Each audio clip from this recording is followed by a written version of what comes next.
It is One Star Network, and I am Onesimus Lee. Now I will be talking to another astute Liberian student on the topic Liberia Rising 2030 Vision. And what's your name? I'm Julius T. Dwight Jason II, the National Executive Director for the Coalition of Liberian Youth for Intellectual Enlightenment. That's right. So can you just throw your light of view? What do you have to say in this Vision 2030? To respond to this sensitive and critical national issue, since the pronouncement of that said Vision Liberia Rising 2030 by our president, I have been religiously critiquing and analyzing such vision relative to the economic bearing it has on the life of ordinary Liberian relative to changing the economic status quo and creating a middle-class income earners. But what I have come to realize is that such vision seems to be more political than economical.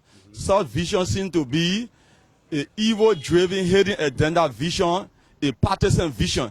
And because this vision is squarely political, it does not create a room for an ordinary Liberian to contribute whose career goal and objective is non-political to contribute to such a national vision and document that intend to create a kind of economic condition that each and every Liberian will have a stake of the national cake. So why should you hold such a concept? Yeah, squarely, let me say, such a vision is squarely intended. This vision is squarely intended for Madam Salif to give power consistently to certain group of classical elite in this country for 2 to 3 decades, 30 years, which is consistently 30 years. And that's the reason why they have chosen to refer to such an evil-driven political and partisan vision as Vision 2030, because it's squarely intended to give power to a group of classical elite in our country for 30 years. I need not to tell you, since the discovery of oil by African petroleum on the Liberian coastal belt, it is my understanding one of the well-respected and credible investigative firms in the United States of America called the ProPublica came up with a report that Madam Salif surreptitiously and secretly signed a deal of $10.7 billion with Chevron, giving them our oil sector, to invade our resources.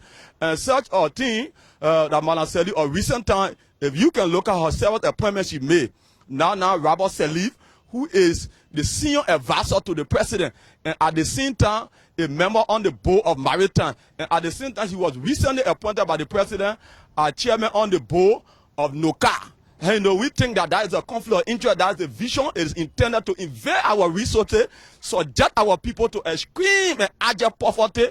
I need not to tell you of recent time, the Transparency International report relative to the United Nations Development Index. They say Liberia ranked 182 out of 187 countries and territories with the population of 3.5 million, where more than 80% of our population lives in abject and extreme poverty. Okay, we can that just, is the vision. Okay, we can leave it. We can just leave it at that. Can you just call your name once more? I'm Julius T. Dwight Jason II, the Executive Director for the Coalition of Liberian Youth for Intellectual Enlightenment. Okay, you've just listened to him. It seems to be a very tough guy. He has been in conversation with Onesimus Lee of One Star.